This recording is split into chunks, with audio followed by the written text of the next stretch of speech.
Yeah, this is the thing that Kara Goucher has as well, since you were already going to ask.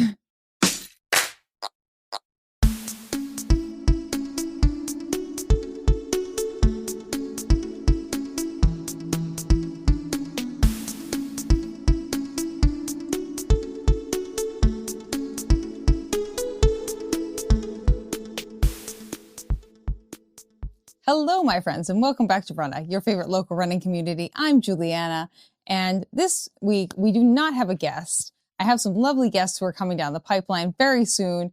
Look forward to some really wonderful people. But this week, the guest is me. This is my show. I get to decide what I'm doing, and then if I don't have a guest, the episode is going to be about me. Okay, great. Thanks for coming to my TED Talk. Okay, wonderful. This week, my friends, we are going to be talking about dystonia. And this is something that I've kind of hinted at before and also have announced now on my social media, announced by me just like putting out a video and kind of sharing my experience. Again, I'm sharing my medical experience just because I want other people to feel less alone. You don't need to do anything about this unless you are someone who identifies with what I'm going through, then hopefully you just feel less alone. Before we get into the episode, why don't you go ahead and subscribe to the channel so you can be part of your favorite local running community every week here on Runna. Let's talk about dystonia. First off, I think we need to talk about what it is and also what format of dystonia I have been diagnosed with. Because yesterday, as of the day I'm recording this, I went to the neurologist in Boston at Brigham and Women's in Boston, and saw one of like the top movement disorder specialists who was very kind. And she sat down with me and did a ton of different tests, which we're going to talk about, and diagnosed me with dystonia, specifically task-specific dystonia of my right foot. Dystonia, what the heck is that? So generally speaking, dystonia is involuntary muscle contractions. So it is when your muscles fire when they're not supposed to be, or overfire when you go to use them. They fire like they normally do, like if I was going to like move my thumb like this, but instead of like moving my thumb just like this, it goes whoop, like that. It overfires, or it fires like when I'm not trying to use my body part that the dystonia is specific to. Dystonia can be like full body dystonia. It can be task specific. It can be body part specific. And for me, I was diagnosed with focal dystonia, which is it's kind of task based, but kind of like just body part based. So it largely shows up when I am running and walking, which is great. You know, we love that for us. More complications. It shows up when I am running and walking, and it manifests itself in me. Essentially, my ankle like kicks itself in too far when I pick my foot up off the ground, and I kick myself in the ankle, and it kind of goes like whoop. And it's just an overfiring of the muscles, and it's task specific to running and walking, and it's body part specific and focal to my right foot. It does show up a little bit in my left foot, but it's more in my right foot than my left foot. And full disclosure, this is something that's been going on for a while. Some of you are probably like, this is a new thing that Juliana's never mentioned. Yeah, because I didn't want to acknowledge it, I didn't want it to be a problem, because it wasn't a problem mostly until like 2020, 2021, pretty much. And then all of a sudden since then I've had like 1 month periods. Usually it's during the winter, which we'll get into why this makes sense, where I would just have such a hard time running because my foot would like hit the ground and then it would go, and I would like almost trip myself when I was running, and I would kind of like lose control of my foot when it was in the air.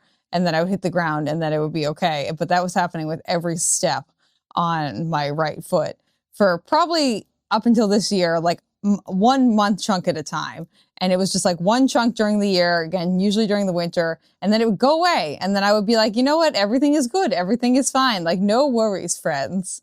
This isn't a problem. Joke's on me. Last June, when all my health cascade of shittery started happening, it kind of kicked itself in and hasn't really gone away. It's gotten better with some strategies that I'm going to talk about, but it's not like going away. So, and this is something that I can't really control on my own. I try to like stop the foot from doing that, but engaging the muscle doesn't stop it from like skidding out and flipping in. That's a lot of fun. And you might be asking yourself, Juliana, what is the treatment for this? And the fun answer is medications, physical therapy, Botox, possibly electronic brain stimulation. I don't know. I don't think I qualify for that because it's not that severe. I don't have like full body dystonia or like MS or Parkinson's or anything, which is a good thing. We don't want any of those. And we send big hugs to our friends who have those conditions because that's hard. Treatments for this include medications, including Botox, physical therapy, and sometimes like electronic brain stimulation. I don't really know too much about the electronic brain stimulation because that was not offered to me. But in regards to me, the three main components that we were talking about when it comes to like treatment for this are medications, and they're largely like antispasmodics. And I already take a muscle relaxer, which is kind of one of the medications you can already take. And I've taken that for about 5 or 6 years, which does help me. And it's probably some of the reason that I haven't had as many issues up until now. Maybe it's just like things like going on and getting used to the medication. I don't really know, but you can take like muscle relaxers. You can also take antispasmodics. So those stop some of the involuntary contractions in your muscles. And for me, that's not really an option because they also cause really severe constipation. If you've been here long enough, you know that Juliana has a lot of GI issues, and one of the big ones is like severe idiopathic constipation. So my doctor, who I met with yesterday, talked to me, and she's like, I don't think that's a good idea for you to take that because that could just worsen some of the other symptoms and problems that you're dealing with. And I was like, I agree. Let's not do that, okay? So the only cure / like treatment I have for this is 1, to keep living with it, and 2, to do more physical therapy, which seems to be the general treatment for all of the conditions that I have. It's just like, just do more physical therapy, which I'm more than happy to go see my physical therapists. I've been with them since June now. They can't get rid of me.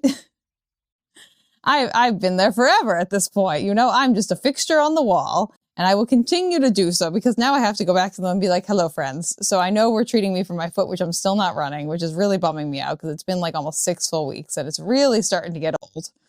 That, and then my hips, which is a whole nother saga. And now this. So, yeah, if you wanted a complicated patient to deal with for physical therapy, your girl Juliana is right here. If anyone here is a neurological physical therapist, or knows anyone who is, or has any insights on that, please let me know. I don't know anyone who's a neurophysical therapist, and I want to assume that my PTs will do their best to help me out. It's getting to the point where like I'm going to need a different physical therapist for every modality and every condition that I have, and it's getting a little bit old. Okay. Physical therapy really is the only thing, kind of like brain retraining. For my research around the physical therapy around dystonia, you are kind of working with like the neurological system, so like your brain, and also the physical system, so like for me, my foot, to like reassociate things and kind of almost reconnect the wires between your brain and your muscles. Creating cues, finding ways to re-engage the muscles in a productive manner, and just making sure that you are, I guess, like more or less like constantly stimulating those muscles when you're doing it, and not letting it get too like oversaturated when it comes to certain things. I don't know how that's going to manifest in my day-to-day life or how it's going to manifest in my physical therapy journey. That seems to be the only like treatment for this. I also forgot to mention at the beginning that the best way to like describe task-based dystonia is kind of a screw that has been just stripped down. So there's no like little like twirly doodad that's on a screw. I don't know what that's called, but there's none of that left on it and it's fully flat and you can't really use the screw anymore because you've kind of worn it down so much. That is kind of how it was described to me when you have a task-based dystonia. Something has just become a repetitive thing where you've just kind of like almost used up what it has there, or you've kind of depleted the supply, at least for now, of how much your body can respond to certain things. My doctor was telling me that it's really common for people who play instruments professionally to like switch to a different instrument and then all of a sudden have like weird muscle twitches and things happening and dystonias. It's not super, I mean, it's not common in any capacity, but it's not like life ending, and it's hopefully not career changing. So I'm hoping that when my feet feel better, I can get back to running and then like work on all the things that I was already working on, because I mentioned those in the last video that I made about like the neuro stuff. And hopefully like get back to my singing, my stimming, and just like doing more trails. So that way I can stay on top of like taking care of this dystonia, and hopefully making it so it's not a problem for the most part. Like, yeah, there'll be little things here and there, but hopefully for the most part, it'll be pretty blasé. And then we can deal with hopefully the feet will be healed by then. And then hopefully we can just deal with the hip and figure out if we want to get our hip cracked in half for a surgery, you know? It's always a fun time. Nothing is ever easy, but you know, we do it anyway because I like to be challenged, right? Not by injuries, but or conditions like this, I would prefer to like sign up for a race and then train for it, you know? It is what it is. So that's kind of what's going on. That's the poop, that's the scoop. That's my journey so far with dystonia. If you have dystonia or you resonate with this, or you know someone who has dystonia, or you know a physical therapist, or you are a physical therapist who works with people with dystonia, please comment below. Let us know your thoughts, feelings, emotions, and kind regards. So that way I can read them, other people can read them, and we can create some resources for other people who are going through something similar. Also remember, you're not alone. If you are going through some issues with your body in general, dystonia, EDS, whatever it is, you are not alone. And I love you. Okay? Right. Great. And also, friends, don't forget to subscribe to the channel so you can be part of your favorite local running community every week here on Runna. And I will see you guys on the next episode of Runna. And I love you all very much. Bye!